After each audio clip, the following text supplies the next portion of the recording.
새롭게 시작된 2022년 한 해 동안 그 어느 것도 우리의 삶을 흔들지 않으리라고 믿습니다. 우리가 하나님과 동행하고 믿음으로 살아가면 하나님께서 그 어떤 것으로부터도 우리를 안보해 주시리라고 믿습니다. 그런 믿음으로 한 해를 잘 살아가는 저와 여러분 모두가 될 수 있기를 바랍니다. 자, 우리 이 시간에 그러면 하나님 말씀 함께 나누도록 하겠습니다. 우리 잠깐 일어나셔서 오늘 함께 나눌 하나님 말씀은 구약 성경 느헤미야 2장입니다. 제가 가지고 있는 성경으로는 구약 성경 727페이지 8페이지입니다. 제가 말씀을 읽을 테니까 여러분 눈으로 잘 따라서 읽으시기 바랍니다. 아닥사스다 왕 제20년 니산월에 왕 앞에 포도주가 있기로 내가 그 포도주를 왕에게 드렸는데 이전에는 내가 왕 앞에서 수심이 없었더니 왕이 내게 이르시되 네가 병이 없거늘 어찌하여 얼굴에 수심이 있느냐 이는 필연 내 마음에 근심이 있음이로다 하더라. 그때 내가 크게 두려워하여 왕께 대답하되 왕은 만세수를 하옵소서. 내 조상들의 묘실이 있는 성읍이 이제까지 황폐하고 성문이 불탔사오니 내가 어찌 얼굴에 수심이 없사오리이까 하니 왕이 내게 이르시되 그러면 네가 무엇을 원하느냐 하시기로 내가 곧 하늘의 하나님께 묵도하고 왕에게 아뢰되 왕이 만일 좋게 여기시고 종이 왕의 목전에서 은혜를 얻었사오면 나를 유다 땅 나의 조상들의 묘실이 있는 성읍에 보내어 그 성을 건축하게 하옵소서 하였는데 그때에 왕후도 왕 곁에 앉아 있었더라.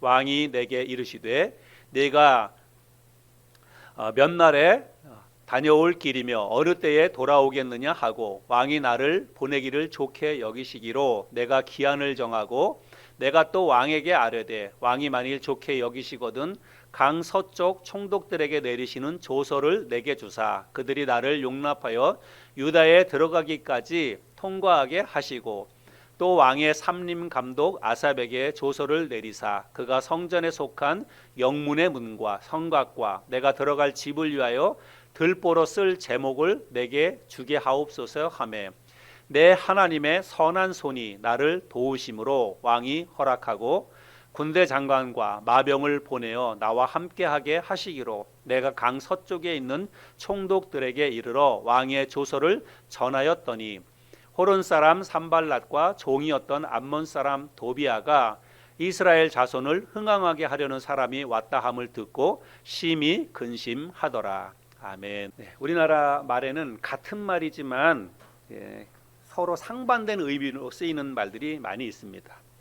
껄껄껄하고 웃는 것은 좋은 일이죠. 좋은 말이죠. 그런데 지나간 일을 두고 껄껄껄하는 것은 그것은 바보 같고 어리석은 그런 짓이라고 생각이 됩니다. 그렇게 좀 할 걸. 그때 그 사람 말 좀 제발 잘 들을 걸. 조금만 더 열심히 할 걸. 이런 것들 우리가 많이 하지요. 지나고 나서 우리가 이런 바보 같고 어리석은 말들을 얼마나 많이 하는지 모릅니다. 건강을 잃고 나서 재물을 잃고 나서 또 어떤 나에게 주어진 좋은 기회를 날려버리고 나서 얼마나 우리가 껄껄껄 그렇게 많이 합니까? 지난주에 제가 가까이서 교제하는 몇 분 목사님을 만날 기회가 있었는데 한 목사님이 분당에 살고 계시는데 그 목사님 교회에는 지하에 예배당이 있습니다. 그래서 오랫동안 지하에서 이렇게 생활하다 보니까 지하를 좀 벗어났으면 좋겠다라고 하는 그런 소망이 있었어요. 그 교회 건물은 이제 본인들 그 세를 내는 그 건물이 아니라 그 지하 상가를 산 거예요. 그래서 이제 조금 여력도 되고 그래서 성도들에게 의견도 묻고 그래서 어떻게 해서든 지하를 좀 탈피하고 싶어가지고 그렇게 알아보고 있다가 그 조금 교회에서 조금 떨어진 곳에 좋은 땅이 나왔대요. 그래서 이제 그 목사님이 보고 여기다가 교회를 좀 뭐 작지만 그 교회를 좀 지으면 좋겠다 이런 생각이 들고 소망이 생겼답니다. 그래서 한동안 그거를 두고 기도하고 성도님들하고 같이 가서 또 기도도 하고 그랬는데 결국은 이제 뭐 교회는 목사님 혼자 또 할 수 없잖아요. 성도님들이 또 다 같이 동의도 해주고 해야 되는데 결국은 그렇게 하지를 못했답니다. 그 당시에 돈으로는 한 4, 5억 정도 주면 그 땅을 살 수가 있었대요. 그래서 그 땅을 사서 뭐 조금 이제 뭐 은행에 대출을 받고 뭐 그렇게 하면 할 수도 있는 그런 상황이었는데 이제 성도들이 뭐 절반 이상 이렇게 동의를 안 하니까 그 일을 이제 추진을 하지 못했어요. 근데 지금은 그 땅이 뭐 15억 정도 간답니다. 지금은 감히 그 땅에 갈 엄두를 못 내는 거예요, 이제는. 그래서 그 목사님이 그때 조금 어렵더라도 성도님들 잘 설득해서 그렇게 이사를 갔으면 얼마나 좋았을까. 또 성도님들도 지금은 그때 그렇게 할 걸 이렇게 이야기를 많이 한다고 이야기를 합니다. 저도 2021년 작년 한 해를 보내고 나서 많은 아쉬움과 많은 후회가 있습니다. 물론 코로나 때문에 어쩔 수 없는 그런 뭐 상황도 있기는 했죠. 그런데 2년 동안 이어진 코로나 상황 속에서 그저 코로나 탐만을 하면서 제가 시간을 너무 많이 허비하지 않았나 그런 생각들을 하게 됩니다.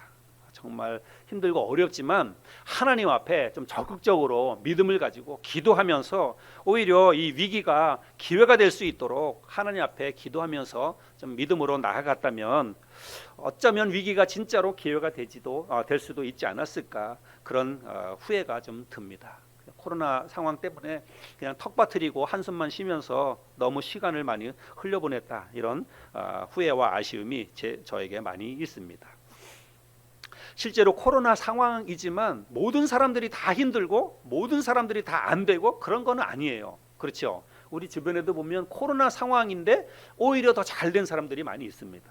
사업을 하시는 분들이나 이런 분들 중에서도 오히려 위기를 기회로 잡아서 어떻게 해서든지 그거를 벗어나려고 하다가 보니까 더 잘 된 분들도 상당히 많이 있습니다. 아마도 그런 사람들은 분명히 문제 해결에 대한 의지와 또 노력 이런 것들을 다른 사람보다 훨씬 많이 했을 것입니다. 똑같은 어려운 상황이지만 이 어려운 상황을 어떻게 극복할까 그저 턱받들이고 있는 것이 아니라 그것을 두고 관심을 갖고 또 노력을 하고 그러다 보니까 오히려 좋은 기회가 되었다는 거죠. 이런 것들을 보면 상황이나 환경보다 중요한 것은 우리의 마음인 것 같아요. 똑같은 상황이지만 그 상황을 어떻게 받아들이느냐 어떻게 그것을 해석하고 자기의 삶 가운데 그거를 풀어나가느냐 이게 참 중요한 것 같습니다. 그래서 힘들고 어려워도 그것을 바라보는 우리의 마음이 다르면 전화위복의 기회가 될 수 있다고 믿습니다. 여러분은 어떻습니까? 여러분은 지난 한 해 어떻게 보내셨습니까? 여러분에게도 껄껄껄 하는 그런 일들이 많이 있는지 모르겠습니다. 다른 것들은 뭐 여러분들이 잘 알아서 할 테니까 그것은 제가 이야기하지 않아도 신앙생활에 관계돼서 여러분 예배생활, 기도생활, 말씀생활, 복음 전도에 대한 영혼들에 대한 관심 여러분 이런 거 후회 없습니까? 이런 거에 대해서 아쉬움이 없습니까? 코로나 때문에 어쩔 수 없이 교회에 나와서 예배 드리지 못할 때도 사실은 많이 있었습니다. 그러나 꼭 교회에 나와서 예배드리지 않는다 할지라도 여러분 집에서 온라인으로 예배드릴 때 정말 마음을 다해서 그 예배를 사모하는 마음으로 예배를 드리셨습니까? 코로나 상황이 좀 나아지고 이제는 우리가 뭐 백신도 맞고 그래서 교회 다 나와서 예배 드려도 된다 이런 상황이 되었을 때 여러분 정말 기다렸다는 듯이 정말 기쁜 마음으로 이제부터 내가 교회 가서 예배 드릴 수 있게 되었구나 하는 그런 마음으로 반갑게 기쁘게 즐겁게 여러분 교회에 나와서 그렇게 예배를 드리고 있습니까? 혹시 코로나 상황 때문에 교회에 나오지 않는 것이 익숙해져서 교회에 나올 수 있는 그런 상황이 되었을 때 은근히 꾀가 나거나 혹은 귀찮아지거나 교회 나오는 것이 조금 좀 소원해지거나 그러진 않았나 모르겠습니다. 실제로 많은 교회에서 지금 이런 문제 때문에 교회가 많이 힘들어하고 있다는 얘기를 듣습니다. 상황이 좋아졌는 물론 지금은 또 조금 안 좋아졌지만 상황이 어느 정도 회복이 되어서 이제 교회 성도들에게 교회 나오셔도 됩니다. 어느 정도 숫자 범위 안에서는 우리가 교회 나와서 예배 드려도 됩니다. 그러는데 대부분 교회들이 큰 교회도 마찬가지고 정해진 숫자만큼 성도들이 안 나온다는 거예요.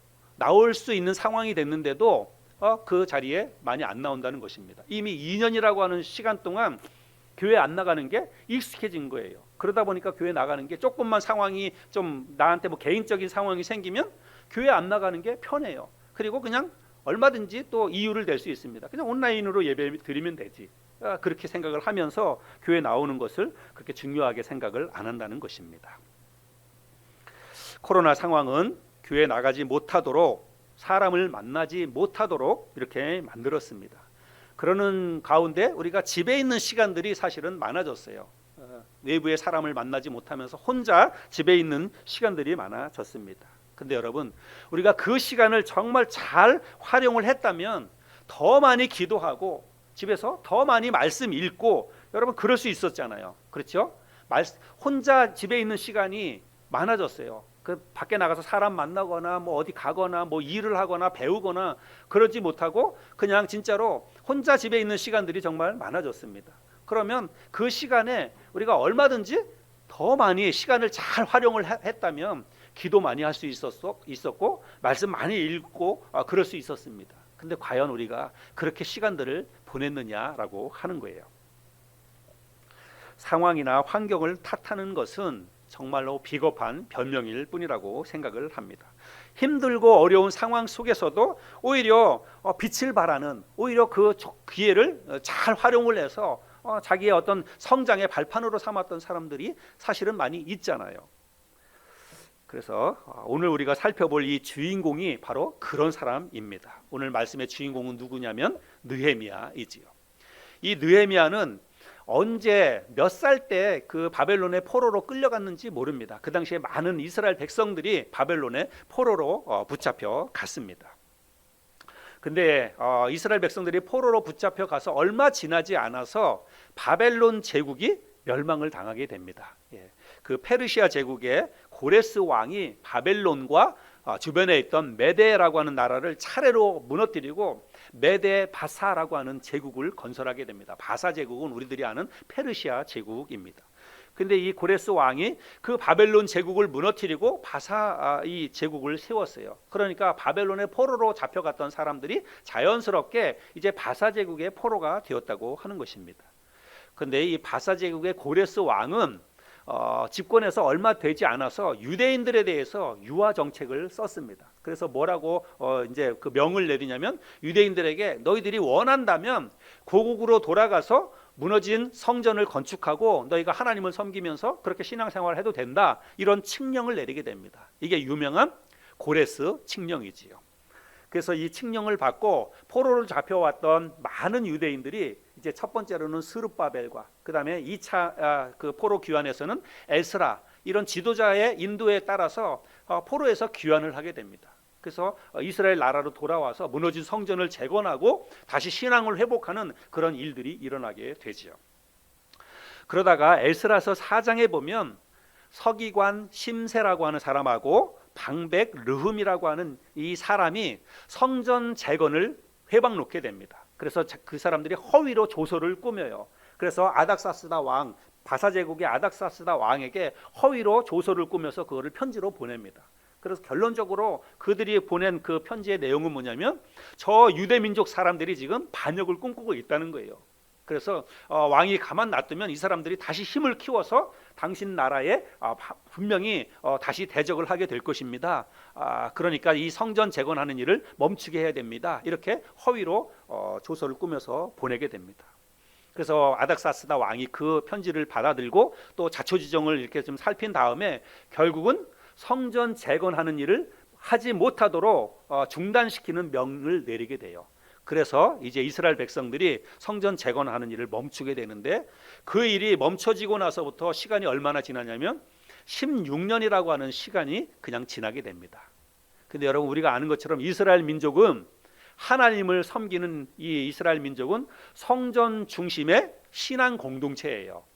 그 사람들은 하나님을 섬기는 이 믿음으로 그 세상을 살아가는 사람들입니다. 그래서 항상 성전에 모여서 하나님 앞에 예배드리면서 그들이 삶을 이끌어가는 그런 민족이 이스라엘 민족이에요.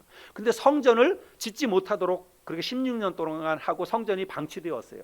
그러니 이스라엘 백성들의 삶은 뭐 불을 보듯 뻔한 것입니다. 삶의 형편이 아주 형편없이 된 것이죠.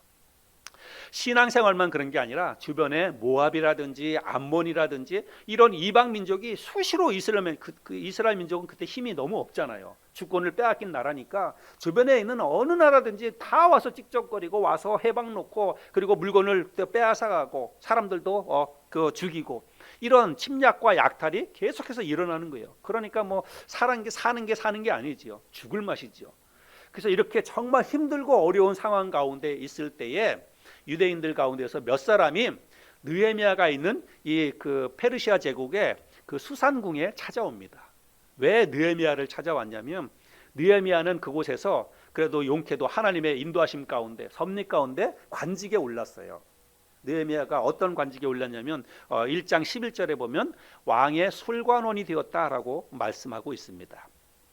이 왕의 술관원은 뭐 관직으로 보면 그렇게 높은 그런 관직이라고 볼 수는 없어요. 그러나 굉장히 중요한 관직입니다.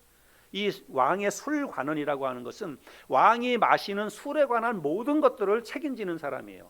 그러면 여러분 그 음식이라든지 술은 사람의 생명과 직결되는 거예요. 거기다가 진짜로 독 한 방울만 타면 그날로 왕은 그냥 죽는 거 아닙니까? 그러니까 그런 관직에 사람을 맡기는 것은 정말 신뢰하는 사람을 맡긴다는 말이죠. 그래서 이 그 느헤미야는 왕으로부터 굉장히 신뢰를 받는 그런 관직에 있었던 사람입니다. 그래서 이 유대인 사람들이 이 고국의 형편을 좀 알리고 어떻게 해서든지 이 나라를 좀 다시 세우고자 하는 그런 마음 때문에 그들이 살 길을 찾아서 느헤미야에게 도움을 요청하기 위해서 찾아왔다는 것입니다. 그래서 그 사람들이 찾아왔을 때 느헤미야가 이 사람들에게 묻지요. 지금 그 예루살렘의 형편이 좀 어떻습니까? 포로에서 돌아간 사람들이 성전을 잘 짓고 그리고 다시 뭔가 좀 일어나는 그런 움직임이 있습니까? 이렇게 물어요. 이 느헤미야는 정말 나라를 사랑했던 사람입니다. 그래서 계속해서 뭐 오늘날과 같이 뭐 핸드폰이 있겠습니까? 아니면 뭐 어떤 뭐 전화가 있겠습니까? 그렇죠? 그 고국 소식이 너무 궁금하고 걱정이 되고 그러던 거예요. 항상 거기에 관심이 가 있으니까. 그러던 차에 이제 소식을 듣게 되었는데 그래서 물어보니까 이 사람들이 뭐라고 그 대답을 하냐면 사람들이 완전히 이 나라가 정말로 쑥대밭이 되었다 이런 이야기를 합니다. 1장 3절 말씀에 보면 제가 1장 3절 말씀을 2장 3절인데요. 2장 3절 말씀을 보면 그들의 대답은 이러하였다. 포로민 가운데서 살아남은 이들은 그곳에서 몹시 고생하며 수모를 받고 있습니다. 예루살렘 성벽은 무너진 채요 성문들은 불에 탄 채로 그냥 있습니다. 제가 번역본 성경으로 읽었는데요. 그래서 포로에서 돌아온 이런 사람들의 삶이 너무 형편없다는 것입니다. 성문은 무너졌고 불에 타고 어느 하나 제대로 된 게 없다 이런 이야기를 듣는 것입니다. 그래서 정말 사는 게 정말 죽을 맛이다 이런 이야기를 하는 거예요. 그래서 느헤미야가 이 이야기를 듣고 오늘 우리가 다 읽지는 않았지만 이 말씀을 듣고 나서 느헤미야가 수일 동안 식음을 전폐하고 눈물로 기도합니다. 그 고국에 대한 어려운 형편의 소식을 듣고 울면서 하나님 앞에 기도합니다. 그래서 느헤미야는 진짜로 이제 가슴에 돌덩이 하나를 얹어놓을 것 같은 정말 무거운 심정을 가지고 매일매일 울면서 하나님 앞에 그 기도를 하게 돼요. 그렇게 수심이 가득한 채로 그렇게 지내던 어느 날에 아닥사스다 왕이 멀리 이제 다른 그때는 왕궁이 여기도 있고 저기도 있고 그랬거든요. 그래서 추운 겨울에는 이 수산궁에 있었지만 추운 겨울에는 조금 더 좀 따뜻한 지역에 있던 다른 궁에 가서 몇 달 동안 지내다가 이렇게 다시 돌아오는 거예요. 그래서 왕이 다시 돌아와 가지고 수산궁에 와서 그 대신들을 모아놓고 연회를 베풉니다. 그래서 연회를 베푸는데 여러분 왕이 베푸는 연회 자리에서 그 연회의 꽃은 무엇이겠어요? 연회의 꽃은 술이에요. 그 당시에 이제 왕이 사람들에게 이제 잔치를 베풀 때 술이 가장 중요한 그런 연회의 꽃입니다. 그러면 여러분 느헤미야는 그 술을 관장하는 사람이라 그랬어요. 그러면 왕 옆에서 그 연회가 끝날 때까지 계속 왕 옆에서 술 시중을 들고 그리고 술을 갖다가 이렇게 대접을 하고 그런 역할을 하는 사람이 느헤미야입니다. 근데 지금 느헤미야가 왕의 이 연회라고 하는 것은 기쁜 자리잖아요. 자리잖아요. 왕이 몇 달 동안 지방에 있는 다른 궁에 갔다가 다시 본 궁으로 돌아왔으니까 축하 잔치를 지금 베푸는 거예요. 그러면 기쁘고 즐거운 흥이 넘치는 그런 자리인데, 느헤미야의 얼굴이 어떤 거예요? 죽상인 거예요. 얼굴에 수심이 가득한 거예요. 그래서 왕이 묻습니다. 네가 병이 없는데 어찌 얼굴이 그렇게 수심이 가득하냐, 이렇게 묻습니다. 근데 왕이 그렇게 물었을 때에 오늘 말씀해 보면 이 느헤미야가 크게 두려워했다, 이런 말이 있습니다. 왕이 이렇게 물었을 때 크게 두려워했다는 거예요. 여러분, 우리가 이렇게 직장 생활이나 어느 곳에 있으면 조금 아랫사람은 자기가 섬기는 사람, 자기가 모시고 있는 사람에 대해서 항상 몸가짐과 마음가짐과 이런 것들을 잘해야 돼요. 그렇죠? 자기의 감정을 그대로 다 드러내고 그럴 수 없습니다. 대통령을 모시고 있는 비서실의 비서실장이나 이런 사람은 자기 개인적인 어떤 그 일이라든지 이런 것 때문에 그런 어떤 말이나 행동이나 이런 것들을 함부로 막 그렇게 할 수는 없는 거예요. 왜냐하면 자기가 모시고 있는 사람에게 심기를 불편하게 할 수 있고 그렇기 때문이에요. 그래서 여기 지금 느헤미야가 크게 두려워했다는 것은 왕 앞에 네가 왜 그 얼굴이 그야말로 죽상을 하고 있느냐, 이 말 한마디가 그 느헤미야에게는 정말 두려운 말이에요. 잘못하면 그 자리에서 쫓겨나거나 목이 날아가거나 그럴 수도 있는 상황이지요. 그런데 왕이 그렇게 이야기했을 때 느헤미야가 솔직하게 있었던 그대로 있던 그대로 일을 이야기를 하지요. 2장 3절에 보면 왕께 대답하되 왕은 만세수를 하옵소서. 내 조상들의 묘실이 있는 성읍이 이제까지 황폐하고 성문이 불탔사오니 내가 어찌 얼굴에 수심이 없사오리까 하니. 그래서 사실은 이러한 일 때문에 고국에 있는 정말 이렇게 힘든 소식을 들었기 때문에 제가 걱정이 돼서 지금 이러고 있습니다, 이렇게 이야기를 하는 거예요. 그런데 이 이야기를 듣고 나서 왕이 뭐라고 이야기를 하냐면, 그러면 내가 무엇을 해주랴, 내가 너에게 어떻게 해주기를 바라느냐, 이렇게 이야기를 합니다. 여러분, 이런 이야기는요 사실은 있을 수 없는 그런 일입니다.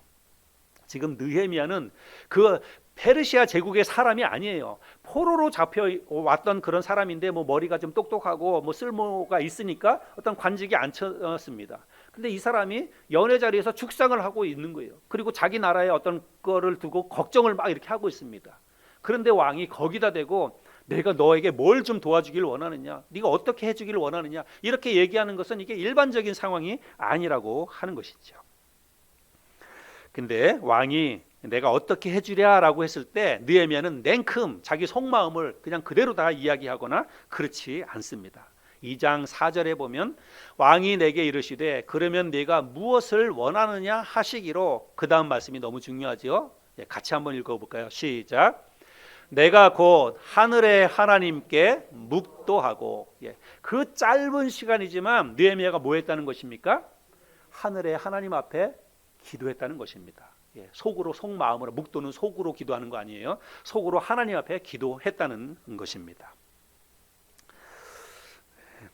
느헤미야가 나중에는 이제 뭐라고 대답하냐면, 결론적으로는 돌아가서 무너진 성벽을 재건하고 우리나라를 조금 다시 일으켜 세울 수 있도록 나를 좀 보내주십시오, 이렇게 요청을 하게 되는데, 여러분, 그런 요청이 즉흥적으로 나온 게 아니라고 하는 것을 우리가 알아야 됩니다. 유다 사람들이 지금 느헤미야에게 찾아왔다 그랬잖아요. 이 찾아온 것은 1장 1절에 보면 아닥사스다 왕 20년 기슬루월이라고 그렇게 이야기하고 있습니다. 아닥사스다 왕이 집권하고 나서 20년이 지난 기슬루월이라고 이야기하고 있어요. 근데 지금 왕이 지금 연회를 베풀고 있는 지금 이 순간은 어떤 때냐면 니산월입니다. 같은 해 니산월.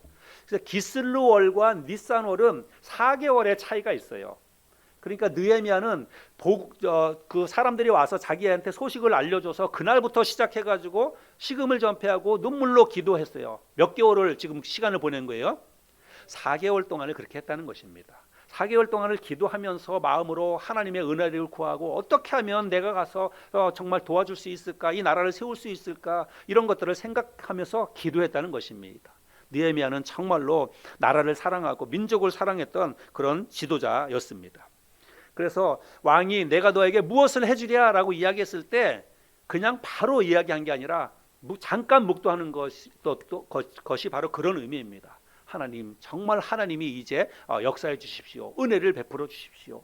제가 이제 담대하게 왕에게 요청하겠습니다. 하나님께서 이 사람의 마음을 움직여 주십시오. 그런 마음이 담겨 있지 않았겠어요? 평소에 그렇게 늘 아마 기도했으리라고 생각이 됩니다.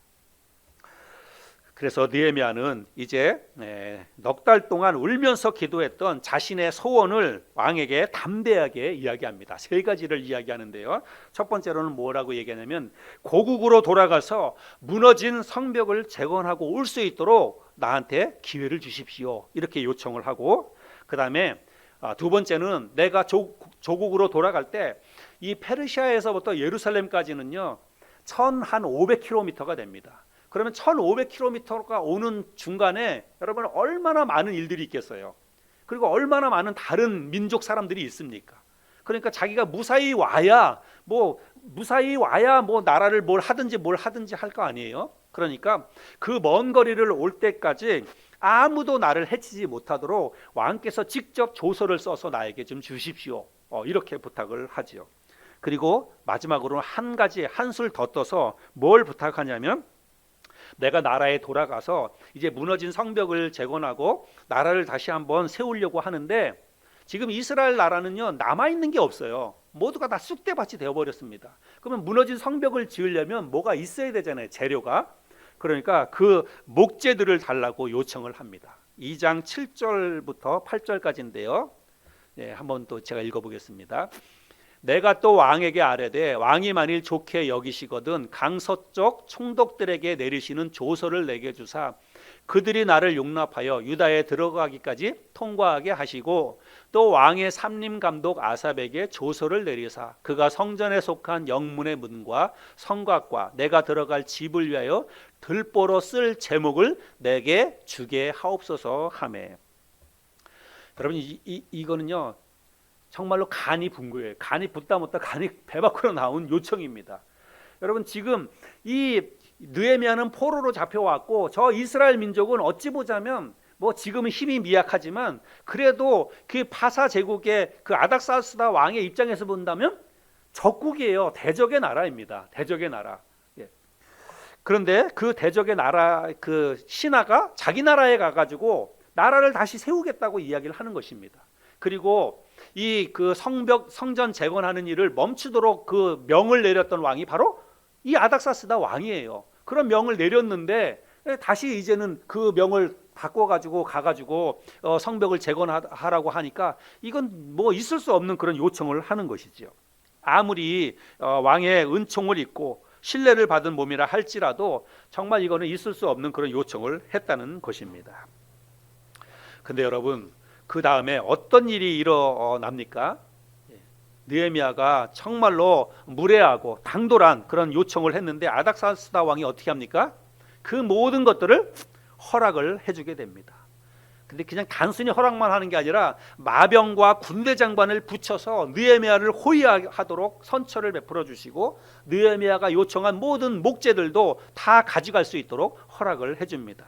9절 말씀을 보면 군대 장관과 마병을 보내어 나와 함께 하게 하시기로 내가 강 서쪽에 있는 총독들에게 이르러 왕의 조서를 전하였더니 그래서 군대 장관과 마병으로 하여금 호의를 받아서 자기 나라로 돌아올 수 있었다는 것입니다. 그리고 결국 느헤미야는 무사히 자기 조국에 돌아와서 우리가 아는 것처럼 느헤미야 성경에 기록된 것처럼 무너진 성벽을 다 재건하고 나라를 다시 일으켜 세우게 된다고 하는 것입니다.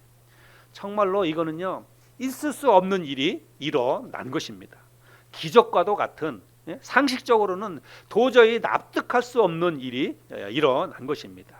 그래서 나중에 느헤미야는 훗날 이 기적과 같은 이 일을 짧게 한마디로 이렇게 기록을 합니다. 내 하나님의 선한 손이 나를 도우심으로 하나님의 선한 손이 나를 도우셔서 이런 일들이 가능하게 되었다라고 역사를 기록하고 있는 것입니다. 하나님의 선한 선이 도와주셔서 그야말로 엄청난 말도 안 되는 일이 일어났고, 그 결과 무너진 성벽을 재건하고 이스라엘 민족의 믿음을 회복하는 그런 일들을 이룰 수 있었다라고 이야기하고 있습니다. 여러분, 오늘 우리가 이 말씀을 함께 나누면서 오늘 이 이야기를 듣고 여러분들은 어떤 생각이 드십니까? 만약에 여러분이 만약에 느헤미야였다면, 누군가가 여러분에게 정말 힘들고 어려운 그런 어떤 상황을 가지고 이야기하면서 좀 도와달라 이런 이야기를 해 온다면 여러분은 어떻게 하시겠습니까?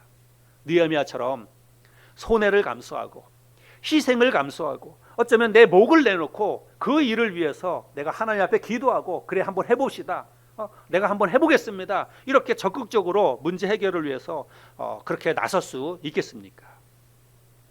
여러분, 뭐 다른 사람이나 주변 사람들의 문제가 아니라 여러분 자신의 그 문제로 좁혀서 한번 생각해 보시기를 바랍니다. 정말 사방이 꽉 막혀 있는 것 같이 정말 답답하고 암담한 상황이 여러분의 삶에 계속 진행이 된다면 여러분, 그런 상황 속에서 여러분은 어떻게 하시겠습니까? 많은 사람들이 힘들고 어려운 상황이 오랫동안 지속이 되면 낙담하고 좌절합니다. 실망하고 그리고 포기합니다.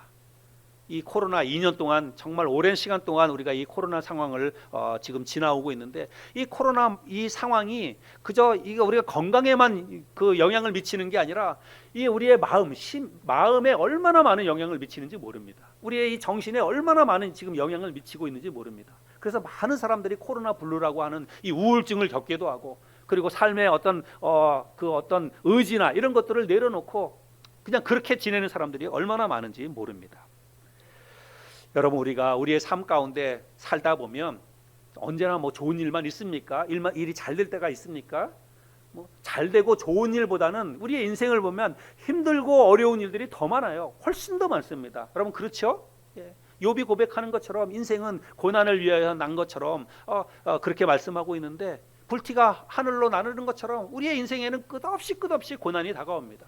그런 고난이 오고 또 그것이 오래 지속되는 동안에 우리가 정말 뭐 짧게 실망하고 또 낙담하고 그럴 수 있어요. 그러나 우리 그리스도인들은 그거를 오래 가져가면 안 된다고 하는 것입니다. 우리가 이런 힘들고 어려운 상황 속에서 이런 것들을 오래 지속하면서 좌절하고 낙담하는 것은 상황이 너무 크게 보이기 때문입니다. 내 힘과 내 노력으로는 도저히 할 수가 없겠다라고 하는 마음이 우리를 지배하기 때문에 우리가 쉽게 좌절하고 포기한다는 것입니다. 그러나 오늘 이 말씀을 통해서 우리가 깨닫고 배울 수 있는 그 교훈은, 느헤미야는 고국의 이 참담한 소식을 들었을 때 그가 사실은 상황적으로만 한번 보세요. 느헤미야가 뭘 할 수 있겠습니까?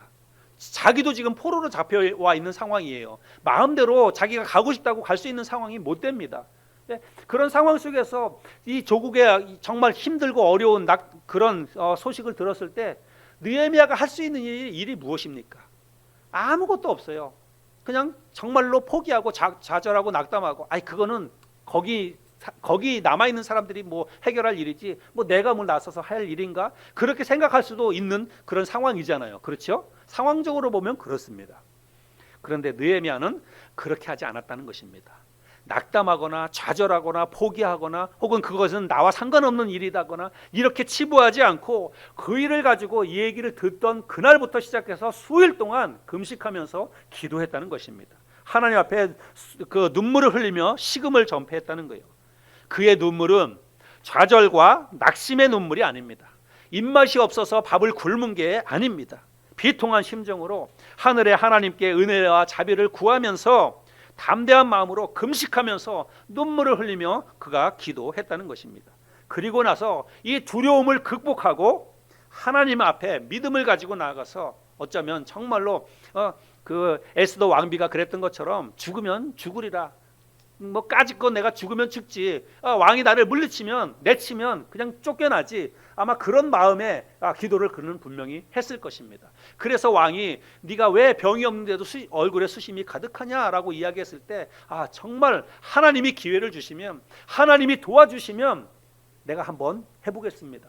하나님 이 사람의 마음을 움직여 주세요. 그렇게 기도하면서 담대한 마음으로 왕에게 이야기를 했으리라고 믿습니다. 그럴 때 그가 두려움을 극복하고 하나님 앞에 기도했던 바를 담대하게 솔직하게 이야기했을 때에 여러분 어떤 일이 일어났습니까? 하나님의 선한 손이 그를 도와 주었습니다. 하나님의 선한 손이 나를 도우심으로. 여러분 올 한 해 하나님의 선한 손이 여러분의 삶 가운데 많이 나타날 수 있기를 바랍니다. 여러분의 생각과 여러분의 경험 이것을 뛰어넘어서 전혀 납득할 수 없는 방법으로, 전혀 내가 상상하지도 못했던 신기하고 놀라운 방법으로 여러분의 삶에 다가오는 고난과 어려움을 하나님이 해결해 주실 수 있는 그런 올 한 해가 될 수 있기를 바랍니다. 여러분 우리의 삶 가운데 그런 일들이 일어나기 위해서는요, 우리가 뭘 해야 되냐면 느헤미야처럼 기도해야 한다는 것입니다. 간절한 마음으로 눈물로 기도하고 금식하면서 기도하고 하나님의 그렇게 기도할 때에 하나님의 선한 손이 나타난다는 것입니다. 우리가 기도하지 않으면 이런 일들은 일어날 수 없어요. 느헤미야가 그렇게 하나님 앞에 눈물로 기도했기 때문에 하나님의 선한 손이 나타났다고 저는 믿습니다. 기도뿐만이 아니라 담대한 믿음도 있어야 됩니다. 느헤미야가 아닥사스다 왕을 두려워해서 만약에 입도 뻥끗하지 않았다면 내가 뭘 해주길 원하느냐라고 이야기했을 때 아무 말도 못했다면 뭘 어떻게 도와줄 수가 있겠습니까? 그러나 그는 정말 담대한 마음을 가지고 담대한 믿음을 가지고 하나님 앞에 그가 나갔다는 사실입니다. 여러분 우리도 상황이나 문제만을 바라보고 두려워해서 움츠리고 아무 일도 하지 않고 입도 뻥끗하지 못하면 여러분 우리의 삶에는 아무 일도 일어나지 않습니다. 우리가 정말 담대한 믿음을 가지고 한 걸음 앞으로 발걸음을 내디뎌야 여러분 홍해도 갈라지고 요단강도 넘어갈 수 있는 것입니다. 그러나 내가 믿음으로 그 행보를 옮기지 않으면 하나님이 도와주고 싶어도 도와줄 수가 없다는 사실이에요. 여러분 코로나가 비록 무섭고 두려운 존재이지만 이제 우리가 코로나에 대해서도 이제 좀 마음을 좀 바꿨으면 좋겠습니다. 담대한 믿음을 좀 가졌으면 좋겠어요. 언제까지 우리가 코로나에 발목이 잡혀서 아무것도 못하고 그렇게 있을 수는 없는 것이죠. 그래서 정말 하나님이 도와주시고 하나님의 선한 손이 나를 붙잡아 주시면 나에게 코로나 그 아무것도 아니다 이런 마음을 가지고 좀 더 적극적으로 하나님 섬기고 적극적으로 신앙생활하고 또 적극적으로 우리의 주어진 삶의 환경들을 이겨나갈 수 있는 저와 여러분이 되었으면 좋겠습니다. 우리 교회에도 2022년 새해에는 하나님의 선한 손이 많이 나타나는 그런 한 해가 되었으면 좋겠습니다. 우리의 생각을 뛰어넘어서 하나님께서 정말 신기한 방법으로 놀라운 방법으로 새로운 영혼도 보내주시고 돕는 손길들도 하나님이 보내주셔서 교회가 든든히 세워져 가고 성장해가는 그런 한 해가 될 수 있었으면 좋겠습니다. 여러분 그 일을 위해서 우리가 해야 될 일은 기도하는 것입니다. 정말로 간절한 마음을 가지고 느헤미야가 했던 것처럼 눈물로 하나님 앞에 기도해야 됩니다. 우리 교회를 위해서 하나님 앞에 간절히 기도할 때에 하나님의 도우시는 손길이 임할 수 있으리라고 믿습니다. 사실 이 작년 한 해 동안 우리 교회를 포함해서 이 땅에 있는 우리나라에 있는 모든 교회들이 사실은 정말 다들 힘들고 어려운 한 해를 보냈습니다.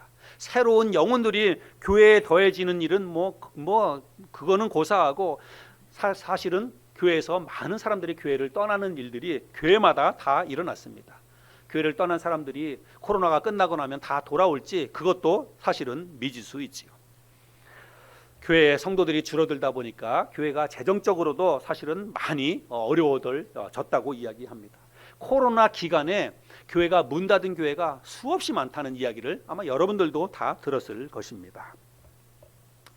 그런데 감사하게도 우리 교회는 그렇게 크게 영향을 받지 않았습니다. 교회 잘 나오지 못하고 있는 우리 몇 분 성도님들도 계시지만 정말 믿음을 가지고 이제 다시 회복하고 나오리라고 믿습니다. 또 우리 작년 한 해 기간에 우리 또 이노 형제를 통해서 작년에 우리 이노 형제 어머니가 또 우리 교회에 나오게 됐고 함께 교회 나오면서 또 교회를 섬기고 또 물질로도 섬기고 그런 일도 있었고 또 우리 박인숙 자매님 통해서 최인숙 자매님도 우리 교회에 또 관심을 갖고 교회에 나오시고 또 물질적으로도 지난 연말에 또 많은 헌금도 해주셨습니다. 여러분 이런 모든 것들이 정말 하나님의 도우심의 손길이라고 생각을 합니다. 제가 이렇게 연말에 1년 동안의 재정에 대해서 이렇게 쭉 다 토탈을 이렇게 정리를 해봤는데 2020년에 대비해서 작년 한 해 동안 교회들마다 다들 마이너스고 뭐 교회 재정적으로도 굉장히 힘들어지고 그랬는데 우리 교회는 2020년 대비해서 2021년도가 마이너스가 아니에요. 마이너스가 아니고 20만 원 정도가 플러스였습니다. 여러분 기적이에요, 기적. 20만 원이 작습니까? 마이너스가 안 됐다니까요. 예? 어떻게 코로나 이 상황 속에서 마이너스가 안 될 수가 있습니까? 교회 재정이. 여러분들이 기도 많이 해주시고 힘에 지나도록 물질로 헌신해 주시고 또 우리 교회 성도님들뿐만이 아니라 제가 여러분들에게 다 이야기 못했지만 이렇게 저렇게 우리 교회를 돕는 손길들이 작년 한 해 있었습니다. 그래서 재정적으로도 마이너스가 안 됐어요. 너무너무 감사하고 하나님 앞에 정말 감사합니다. 여러분 이런 모든 것이 다 하나님의 선한 손길이라고 저는 믿습니다. 하나님께서 우리 교회를 축복하시고 도와주셨다고 믿습니다. 2022년 새해에는 이런 하나님의 선한 손이 더 크고 더 놀랍게 우리가 정말 상상하지도 못했던 신기하고 놀라운 방법으로 새로운 영혼도 보내주시고 또 물질적으로도 어려움 없이 올 한 해 동안도 잘 이끌어 가시리라고 믿습니다. 중요한 것은 뭐예요? 우리의 믿음입니다. 우리가 아무것도 하지 않고 턱받들이고 있으면 아무 일도 일어나지 않습니다. 하나님이 그런 교회 그런 사람들은 도와주지 않는다는 거예요. 우리가 정말 힘들고 어려운 상황이지만 그 상황을 뛰어넘어서 역사하실 하나님을 바라보면서 하나님 앞에 눈물로 기도하고 믿음으로 한 걸음 담대하게 나아가면 하나님이 상황을 초월해서 놀라운 방법으로 선한 손길로 역사해 주신다는 사실입니다.